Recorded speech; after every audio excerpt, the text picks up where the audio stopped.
What's going on, guys? So in this video, I'm gonna share 3 things that I, along with many of you, will likely encounter after graduating from pharmacy school or postgraduate training.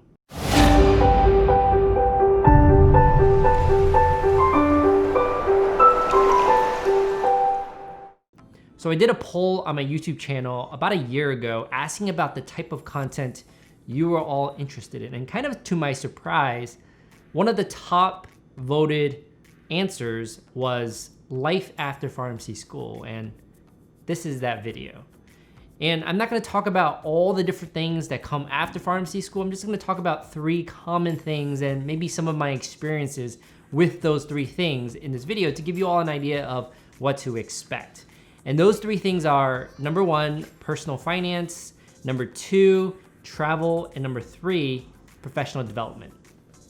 So with the first topic, personal finance, this is something that you will likely talk about with all your friends once you have that first job. Everyone's like, what is the 401k? What are you guys doing with the 401k? What's the difference between a 401k and 403b? What's an IRA? How do you handle it? And things like that. And the thing I usually think about with personal finance, or at least setting a goal for yourself in this next stage in life, is growing your net worth. You know, how do you grow your net worth? And to me, that was like a very objective way of trying to achieve some goal. And the easiest way to do it, you know, aside from digging into investments and all these different acronyms and terms associated with personal finance, the general rule of thumb here is basically spending less than you make. And a concrete way of doing this that I usually think of is try and live like you're a pharmacy student still. Live like a college student.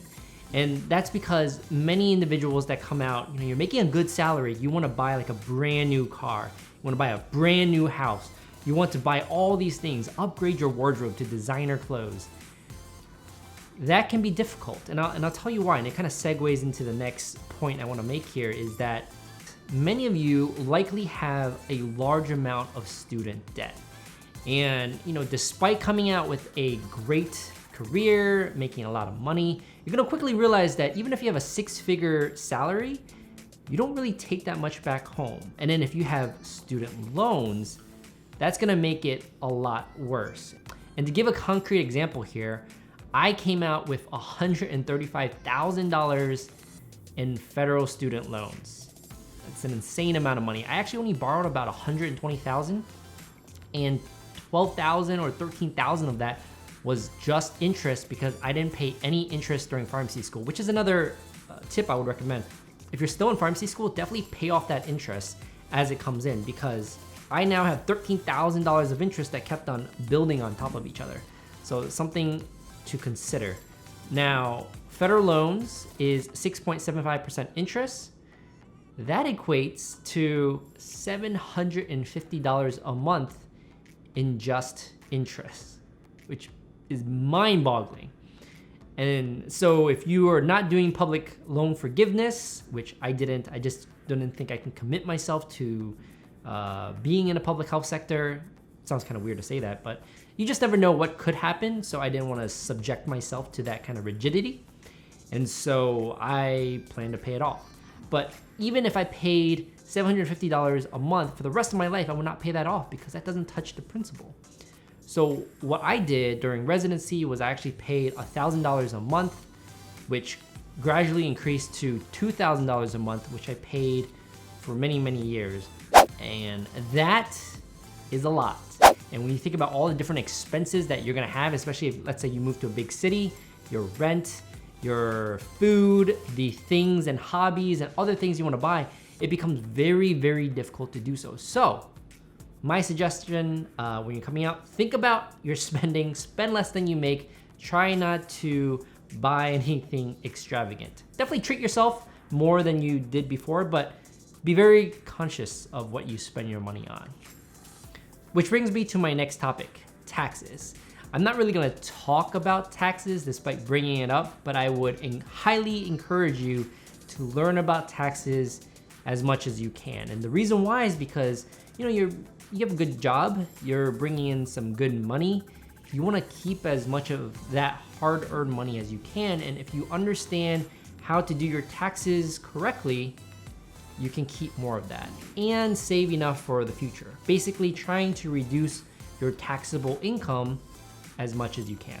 So I would highly encourage you to do that, which then brings me to the next topic, which is related. One great way of reducing your taxable income is contributing to your retirement accounts. And again, I'm not gonna really dive into this. There is so much you can talk about. Highly encourage you guys to check out Your Financial Pharmacist. They have amazing topics and content that talk about that and dive deeper into that topic. And I'll share in the future what I do in that regard with retirement accounts. But if there's anything to take away from this video, especially if you're a new grad, is at the minimum, find out what your employer contributes, what they match to your retirement account, and contribute at least that much. So if your employer is matching 4%, 6%, 8%, whatever that amount is, contribute at minimum that amount, because they're gonna match you on that, and that is free money. And there's nothing better than free. So definitely do that. And the last thing I wanna mention with personal finance is building assets. That's really should be one of your goals, especially in times of this pandemic, is that you're a high income earner. If you get hurt or you get injured or you just can't work, that income goes away. There's definitely disability insurance and all those kind of things, and I'm not gonna talk about that either, but there's disability insurance for a reason.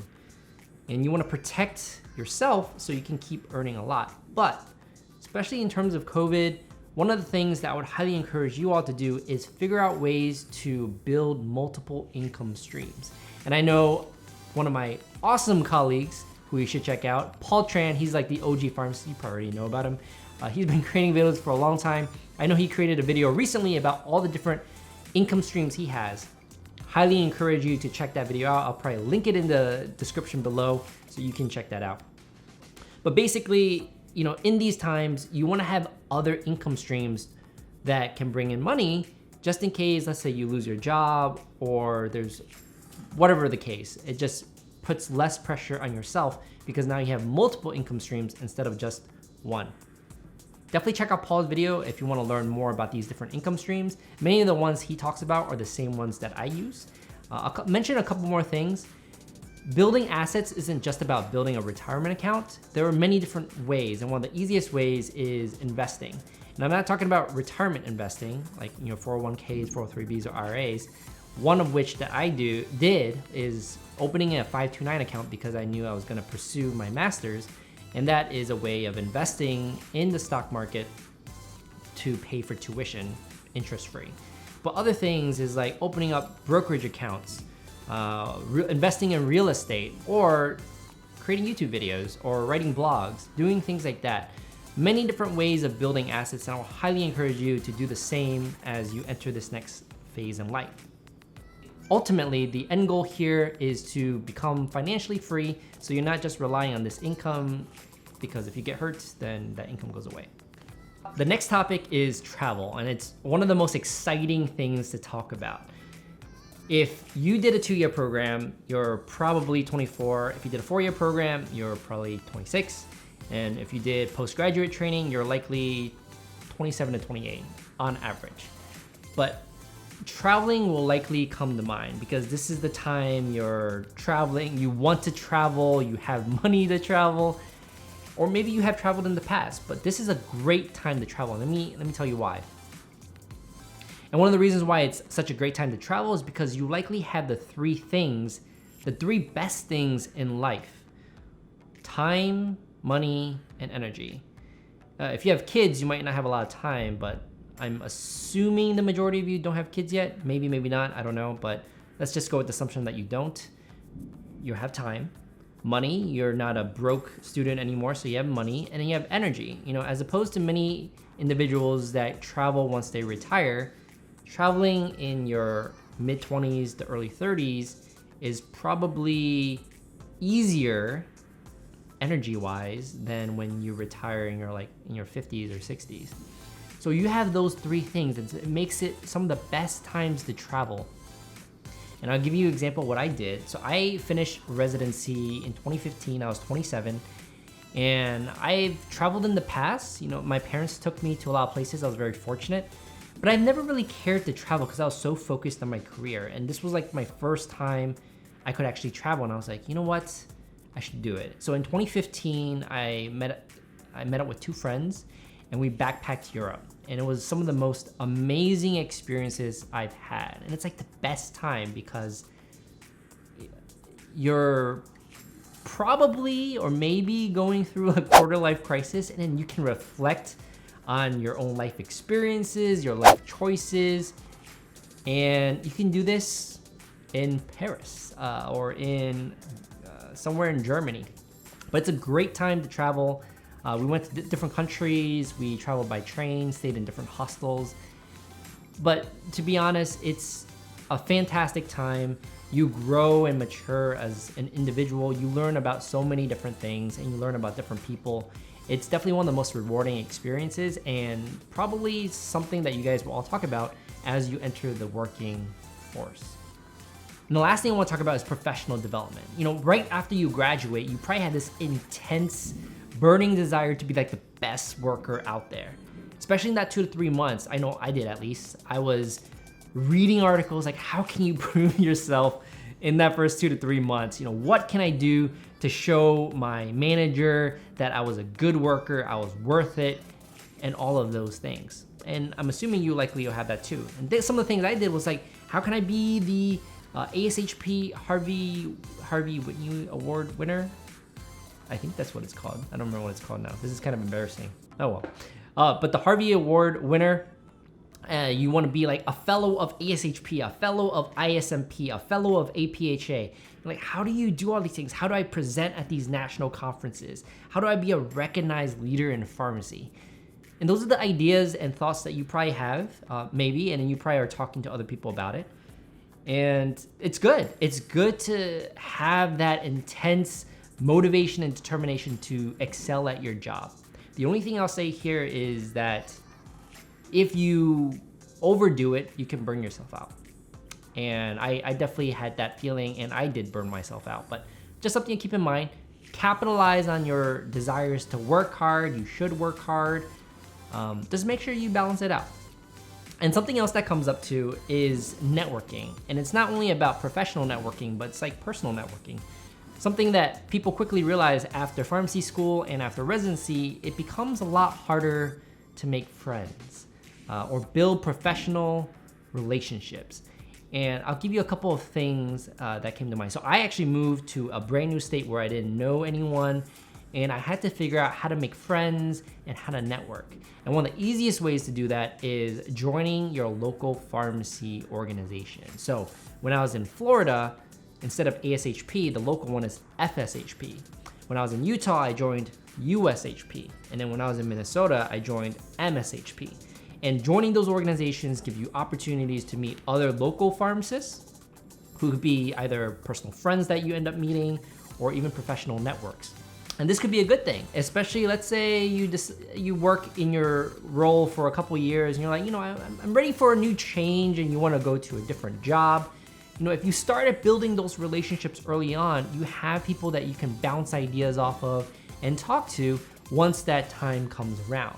It's probably more stressful if you work in your role for 2 to 3 years, you want to make a change, but you actually didn't invest any time into networking, and then it becomes like a scramble to find a position or a change. So it's always good to network, be it for personal or professional. But the last thing you don't want to do is be like me, where you're kind of antisocial, you don't network, and you end up socializing with the camera. That's definitely not something that's good. So don't do that. Go out there, meet people, be social, and build your network. The last point to make about professional development is furthering your education even more, be it through board certification, master's, or some type of certificate. And it's something that will likely cross your mind, and you probably, once you graduate, are gonna start talking to your colleagues about it. And I'll give you a couple of thoughts and tips and comments on this. The first of which is board certification. So board certification, I would always encourage. There's a lot of pros and cons and debates on this topic, but I'll say a couple things. The first thing is that there are many employers that look for board certifications. It also makes you more attractive to employers. Once you get it, it lasts 7 years. So let's say you want to make a career switch within those 7 years, board certification can help that. Something else is that if you are thinking about it, you should probably pursue it sooner rather than later. Something that happens once you start working is that usually your knowledge is just in that working area. Board certification, for example, pharmacotherapy, BCPS, is a bit of everything. And you can quickly lose knowledge once you don't use it. Coming out of pharmacy school, you have probably the widest breadth of knowledge out there. So I would encourage you to take that exam sooner rather than later if board certification is on your mind. That's all I'll say about that. Certificates is another thing. There's many different certificates that you can get.